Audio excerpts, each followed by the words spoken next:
ಕೈಲಾಸದಲ್ಲಿ ಶಿವ ಇದ್ದಾನಂತೆ, ಪಾರ್ವತಿ ಇದ್ದಾಳಂತೆ, ತಲೆ ಮೇಲೆ ಒಬ್ಬಳನ್ನ ಇಟ್ಕೊಂಡಾನಂತ, ತೊಡೆ ಮ್ಯಾಗ ಒಬ್ಬಳನ್ನ ಇಟ್ಕೊಂಡಾನಂತ, ಅವಳಿಲ್ದಾಗ ಇವಳ ಜೊತೆ ಲವ್ ಅಂತೆ, ಅವಳಿಲ್ದ ಇವಳ ಜೊತೆ ಡಿವೋಟ್ ಅಂತೆ. ಪುರಾಣ ತಗೊಂಡು ಇದನ್ನ ಹೇಳ್ಕೊತಾ ಬಂದ್ರು ನಿಮ್ಮ ನಂಬಿಸುದ್ರಿ, ಇದನ್ನ ದೇವ್ರು ಅಂತ ನಂಬಿಸುದ್ರಿ ಈ ಮಂದಿ.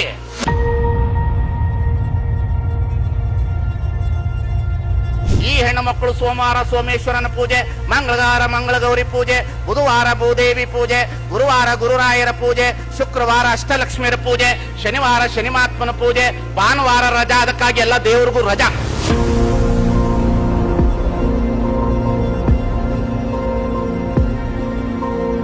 ಟೀಚರ್ ಪಾಠ ಮಾಡ್ತಾನೆ. ಏನ್ ಪಾಠ ಮಾಡ್ತಾನೆ? ರಾವು ಕೇತು, ಕೇತು ರಾವು, ಶನಿ ರಾವಿಗೆ ಹೋದ, ಕೇತು ಹೀಗೆ ಬಂದಂತ ಗ್ರಹಣ ಪಾಠ ಮಾಡ್ತಾನೆ. ಮಾಡಿದ ಕೂಡಲೇ ಈ ಸಂಪ್ರದಾಯವಾದಿಗಳು ಹೇಳ್ತಾನೆ, ಗ್ರಹಣದ ದಿವಸ ಮನೆಯಲ್ಲಿರೋ ನೀರ್ನೆಲ್ಲ ಹೊರಗಡೆ ಚೆಲ್ಲಿಸಿಬಿಡ್ತಾರೆ. ಗ್ರಹಣದ ನೀರು ಮನೆಯಲ್ಲಿರೋದನ್ನೆಲ್ಲ ಚೆಲ್ಲಿಸಿಬಿಟ್ಟು ಪುನಃ ನೀರು ಬಿಟ್ಟಿದ್ನ ತುಂಬಿಸ್ಕೋತಾರೆ. ಹಾಗಾದ್ರೆ ಕಾವೇರಿ ನದಿ ಮೇಲೆ ಗ್ರಹಣದ ಛಾಯೆ ಬಿದ್ದಿಲ್ಲೇನೋ?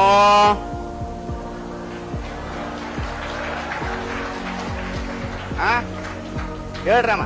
ದರ್ಬೆ ಒಳಗೆ ತೋರಿಸ್ಬಿಡ್ತಾನಂತೆ ಮುಕ್ತಿ. ಅದು ತುಪ್ಪಕ್ಕೆ ದರ್ಬೆ ಹಾಕ್ಬಿಡ್ಬೋದು, ಉಪ್ಪಿನಕಾಯಿಗೆ ಹಾಕ್ಬಿಡೋದು, ನೀರ್ ಚೆಲ್ಬಿಡು. ತುಪ್ಪ ಚೆಲ್ಲು,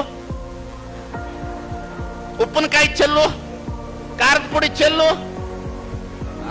ತಮ್ಮ ಪಾಪ ನಿಮ್ಮ ಮನೆ ಒಳಗಡೆ ಏನು ತುಪ್ಪ ಇಲ್ಲ, ಉಪ್ಪಿನಕಾಯಿ ಇಲ್ಲ, ಏನಿಲ್ಲ, ನೀರು ತುಂಬಿಸ್ಕೊಂಡ್ರೆ ಚೆಲ್ಲಿಸಿ ಬಿಡೋದು ಎದುರಿಸಿಬಿಟ್ಟು. ಇದು ಈ ಜಗತ್ತಿನಲ್ಲಿ ಎಷ್ಟು ಮೋಸ ಆದ ಅಂತ ಹೇಳ್ತೀನಿ ನಾನು.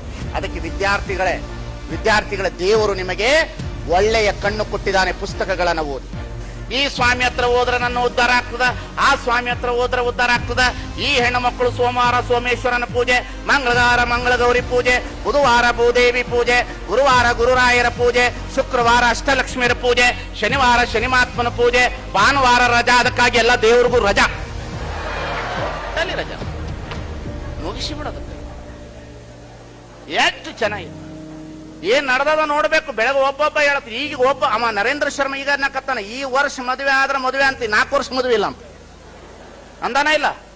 ಯಾರ್ಯಾರು ಕೇಳಿದ್ರಿ ಕೈ ಎತ್ರಿ. ಬೆಳಿಗ್ಗೆ ಗೆದ್ದು ನೋಡಲ್ಲ ಅವ್ನು ಹುಡುಗ ಕೈ ಎತ್ತ. ಅಲ್ಲ, ಈ 4 ವರ್ಷ ಮದುವೆನೇ ಇಲ್ಲ ಅಂತಂದ್ರೆ ಏನ್ರಿ ಕರ್ಮ? ಆಗ್ಲೇ ಯಾವ್ದೊಂದು ಹುಡುಗ ಮೂಢನಂಬಿಕೆ ಮಾತನಾಡೋಗಿ ಹೇಳದ, ಎಣ್ಣೆ ದೀಪ ಹಚ್ಚಿಬಿಟ್ರೆ ಪ್ರಳಯ ಹೋಗ್ತದಂತ. ಇದು ಒಪ್ಪಂದ ಇರ್ತದ್ರಿ.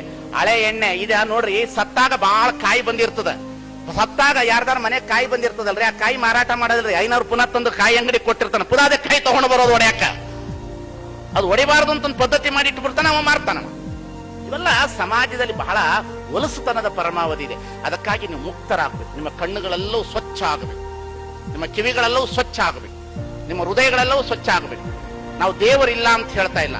ನಿಮ್ಮನ್ನ ಪ್ರೀತಿ ಮಾಡುವುದೇ ದೇವರು, ನಿಮಗೆ ಬದುಕು ಕೊಡುವುದೇ ದೇವರು, ನಿಮ್ಮನ್ನ ಮೋಸ ಮಾಡದಿರುವುದೇ ದೇವರು, ನಿಮ್ಮನ್ನ ನಮ್ಮಂತೆ ಕಾಣುವುದೇ ದೇವರು.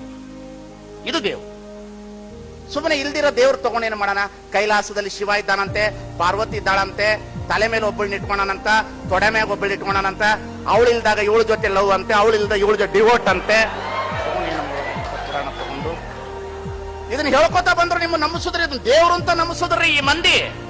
ನಮ್ಮಂತ ಸ್ವಾಮಿಗಳು ನಂಬಿಸ್ಬಿಟ್ರು ನಿಮ್ಮನ್ನ. ಅದಕ್ಕೆ ಶರಣರು ಬಂದು ಹೇಳಿದ್ರು, ಪುರಾಣವೆಂಬುದೊಂದು ಪುಂಡರ ಗೋಷ್ಠಿ.